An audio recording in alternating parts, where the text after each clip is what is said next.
à la crise créée par le Rwanda dans l'est de la RDC. Le 18 mars à Luanda, les discussions directes entre la FCM 23 et le gouvernement de la RDC étaient annoncées par la médiation angolaise. C'était sans compter avec l'ombre du réel patron de la FCM 23, Paul Kagame.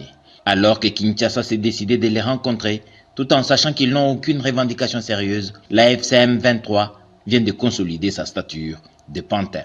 Rien ne peut être fait sans l'aval du maître à Kigali. Ceux qui n'avaient pas cru le président de la République, Félix-Antoine Tshisekedi, lorsqu'il disait que le dialogue, c'est avec le Rwanda qu'il faut le mener, comprennent désormais clairement le problème.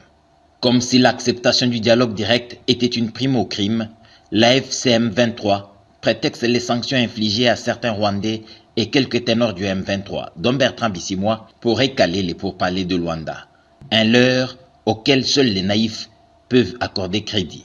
La seule raison du refus d'aller à Luanda pour le M23, c'est que le véritable patron n'y trouve pas son compte. Kagame a séché la rencontre du 15 décembre dernier à Luanda et il est en train d'en récolter les retombées. Ces poulains n'iront à Luanda que s'il en donne l'ordre, car à l'heure actuelle, l'étau semble se resserrer davantage sur le président rwandais.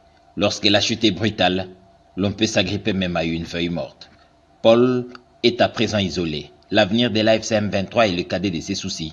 Sa survie le préoccupe plus que toute autre chose. Les pourparlers gouvernement congolais FCM 23 sont renvoyés au calendrier grec. Sauf retournement inattendu de la situation,